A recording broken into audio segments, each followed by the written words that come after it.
बालेन सरकारको अर्को शानदार निर्णय दर्शकवृन्द हो। दर्शकवृन्द, प्रधानमन्त्री बालेन शाहज्यूले एकै पटकमा 10,000 कर्मचारीलाई बिदाई दिने तयारीमा हुनुहुन्छ।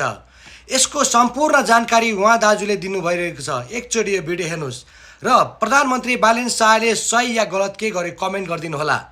एकचोटि यो भिडियो हेर्नुहोस्। एकै पटक 10,000 कर्मचारीलाई बिदा दिने तयारी सरकारले गरिरहेको छ। दर्शकबिन, निजामती कर्मचारी क्षेत्रमा यो एउटा गजबको क्रमभङ्गता फेरि बालेन नेतृत्वको सरकारले सुरु गर्दैछ। 30 वर्ष सेवा अवधि, 55 वर्ष उमेर हद यो लागू गर्दैछ। विधेयक पेश भइसकेको छ। प्रधानमन्त्री बालेन शाहको निर्देशनमा मन्त्री प्रतिभा रावलले यस्तो विधेयक तयार गरेर पेश गरिसक्नु भएको छ। यो विधेयक पारित हुन साथ देशले भार बोक्दै आएको निजामती क्षेत्रको 10,000 कर्मचारी अवकाश लिँदा बित्तिकै आर्थिक भारबाट धेरै हलुङ्गो महसुस गर्नेछ।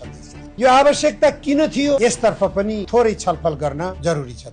पुराना राजनीतिक पार्टीका नेताहरूले सत्ताको सञ्चालन गरिरहेको बेलामा उहाँहरूले पार्टीका कार्यकर्ताहरूलाई रोजगारी दिनुपर्ने आवश्यकता भयो। सकेसम्म निजामती कर्मचारीमा आफ्नो पकड बनाउनको निम्ति पनि नेपाली कांग्रेसको जोड पनि त्यसैमा रह्यो, नेकपा एमालेको जोड पनि त्यसैमा रह्यो, नेकपा माओवादीले पनि त्यही सिको गर्दै आफूलाई अभ्यस्त बनाउँदै लग्यो, जसको कारणबाट राजनीतिक पार्टीका कार्यकर्ताहरूको भर्ती केन्द्र बन्न पुग्यो निजामती कर्मचारी क्षेत्र। भरिने मात्र होइन, यी सबै कर्मचारीहरू राजनीतिक दलका कार्यकर्ता भएका कारणले गर्दा प्रत्येक कार्यालयहरू राजनीतिकरणबाट प्रभावित भए। सेवाग्राहीहरूलाई सेवा दिनुभन्दा पनि राजनीतिक दलका नेताहरूको निम्ति कमिसनको कुम्लो बुझाउने कार्यकर्ताको रूपमा निजामती कर्मचारीहरू क्रियाशील हुन थाले, जसको कारणबाट देश भ्रष्टाचारको दलदलमा भासिँदै गयो र जनताले, जो सेवाग्राही जनताहरू हुन्, सरकारी कर्मचारी अथवा सरकारी कार्यालयहरूबाट कतै पनि सन्तोषजनक सेवा सुविधा पाउने अवस्था रहेन। कर्मचारीहरू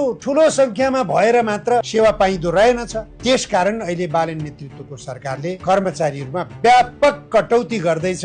यो कटौतीले एकातिर देशलाई आर्थिक भारबाट मुक्त गर्नेछ भनेपछि राजनीतिक कार्यकर्ताहरू जो नियुक्ति पाएका छन् कर्मचारीहरूमा, उनीहरू स्वत अवकाशको प्रक्रियामा पनि जाने। भिडियो मन परे लाइक, कमेन्ट, शेयर र फलो पनि गरिदिनु होला। जय नेपाल।